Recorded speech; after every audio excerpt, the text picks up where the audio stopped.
أعوذ بالله من الشيطان الرجيم بسم الله الرحمن الرحيم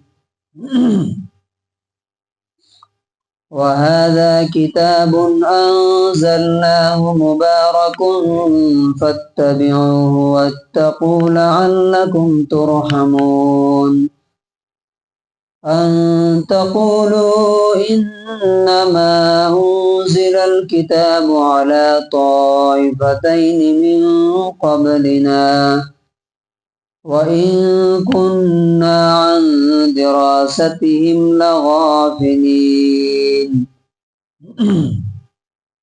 سورہ نام سورہ نمبر 6 آیت نمبر 155 اور 156. ان دو آیتوں میں اس کتاب یعنی قرآن کے بارے میں کہا گیا ہے کہ تمہارے اوپر رحمت کب ہوگی؟ جب تم اس کو فالو کرو گے، اس پر عمل کرو گے. اس کا اردو ترجمہ ہے وَهَذَا کتاب، اور یہ ایک کتاب ہے قرآن، انزلناہ، جسے ہم نے اتارا. کیسی کتاب ہے؟ مبارکن، برکت والی کتاب ہے. فاتبعوہ، اس لیے اس کی پیروی کرو، اس کو فالو کرو. واتقوا، اور اللہ سے ڈرو. لعلکم ترحمون، تاکہ تم پر رحم کیا جائے. اور یہ کتاب اس لیے بھی ہم نے اتاری ہے ان تقولوا، کہ تم یہ نہ کہہ سکو. کب؟ قیامت کے دن. انما انزل الکتاب، کہ کتاب تو صرف اتاری گئی تھی علی طائفتین، دو گروپوں پر، دو قوموں پر، من قبلنا، ہم سے پہلے، یعنی کرسچنز اور جیوز، یہود و نصارہ. وَإِن كُنَّا، اور یقیناً ہم تھے، عن دراستہم، ان کی تعلیمات سے. یعنی یہ کس سے بات ہو رہی ہے؟ یہ اصل میں عرب کے مشرکین سے اور خاص طور سے مکے والوں سے اور ان کے ذریعے سے پوری دنیا سے بات ہو رہی ہے کہ کوئی یہ نہ کہہ سکے کہ وَإِن كُنَّا عَن دِرَاسَتِهِمْ لَغَافِلِينَ، کہ ان کی کتابوں میں کیا لکھا ہوا ہے، کیا تعلیم ہے، کیا شکشا ہے، ہمیں تو پتہ ہی نہیں، ہمیں خبر نہیں تھی. اس کا انگلش ٹرانسلیشن ہے and this Quran is a book which we have sent down, which is blessed.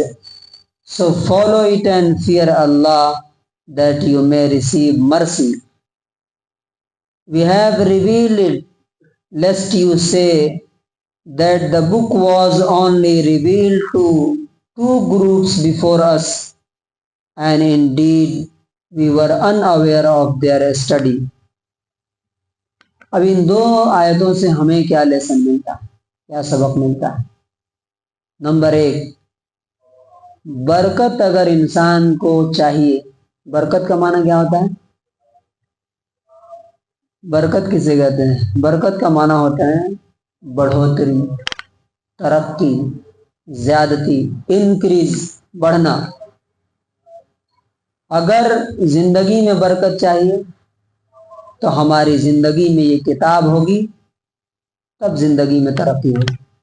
گھر میں اگر برکت چاہیے تو یہ کتاب اگر گھر میں فالو کی جائے گی تو گھر آگے بڑھے گا، ترقی کرے گا. کاروبار میں ترقی چاہیے، برکت چاہیے تو اس کتاب کو وہاں فالو کرنا پڑے گا. اگر ہمیں ذہنی سکون چاہیے تو ہمارے دل دماغ میں یہ کتاب ہونی چاہیے، تب جا کر کے یہاں پہ سکون ہوگا. اب آپ دیکھیے کہ یہ جو بات اللہ تعالیٰ کہتا ہے کہ برکت یہاں سے ملے گی، اس کا پروف کیا ہے؟ یہ کتاب جن جن چیزوں سے ٹچ ہوئی سب کو اس نے ترقی دی اور اوپر بڑھایا. فار ایگزامپل، جس شخص پر یہ کتاب اتری، محمد صلی اللہ علیہ وسلم، وہ کون تھے؟ نارمل ایک مکے کی بکریاں چرانے والے، مکے کے لوگوں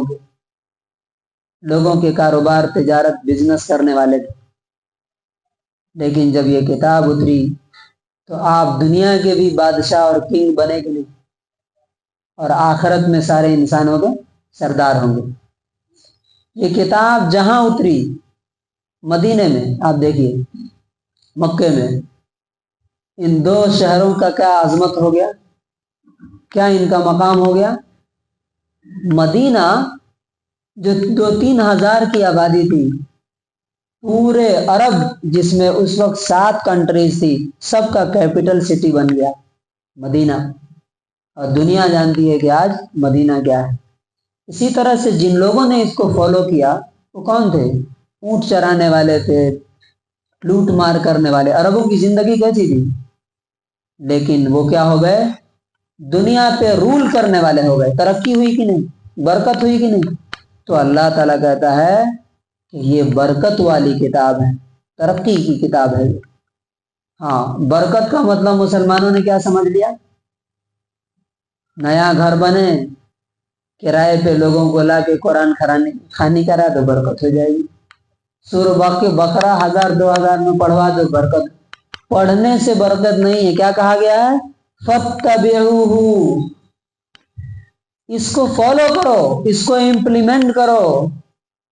وَاتَّقُوا، اور اس میں جو باتیں بتائی گئی ہیں کہ یہ فرض ہے، یہ حرام ہے، یہ حلال ہے، ان کو امپلیمنٹ کرو، تب کیا ہوگا؟ لعلکم ترحمون، اللہ کی رحمت تم پر برسے گی۔ آج مسلمانوں پر اللہ کی رحمت برس رہے گی، کیا برس رہی ہے؟ لعنت برس رہی ہے۔ کیوں؟ دوسروں کو بلیم کرتے ہیں ہم، صرف اس کی ایک ہی وجہ ہے کہ یہ جو اللہ تعالیٰ اس میں بتا رہا ہے کہ میری رحمت کا مطلب کیا ہے؟ محبت۔ رحمت کا مطلب ہوتا ہے محبت کے ساتھ کسی کی ضرورت پوری کرنا۔ اللہ تعالیٰ آج دنیا میں بے یار و مددگار کیوں چھوڑ دیا ہے؟ کیونکہ یہ کتاب نہ عربوں کی زندگی میں ہے اور نہ عجموں کی، کسی کی زندگی میں نہیں۔ اور دوسرا جو اس کی وجہ بتایا اللہ تعالیٰ نے، یہ کتاب کس لیے اتاری ہے؟ تاکہ قیامت کے دن تم یہ نہ کہہ سکو کہ ہمیں تو معلوم ہی نہیں تھا کیا کرنا ہے کیا نہیں کرنا۔ کوئی نہیں کہہ سکتا، اس لیے یہ کتاب بھیجی گئی ہے۔ بھائی کتاب تو یہودیوں اور عیسائیوں کے پاس تھی، ہمارے پاس نہیں تھی، ہمیں معلوم ہی نہیں تھا۔ اللہ تعالیٰ قیامت کے دن یہ کتاب پیش کرے گا، اور اسی لیے حدیث میں ہے القرآن حجت لک او علیک، قرآن یا تو تمہارے فیور میں گواہی دے گا قیامت کے دن، یا تمہارے خلاف گواہی دے گا۔ تو اللہ تبارک و تعالیٰ سے دعا ہے کہ اللہ تعالیٰ اس برکت والی کتاب کو صرف پڑھنے نہیں بلکہ اس پر عمل کرنے کی توفیق دے، اور ہمیں اس کی تعلیمات کو لوگوں تک بھی پہنچانے کی توفیق دے۔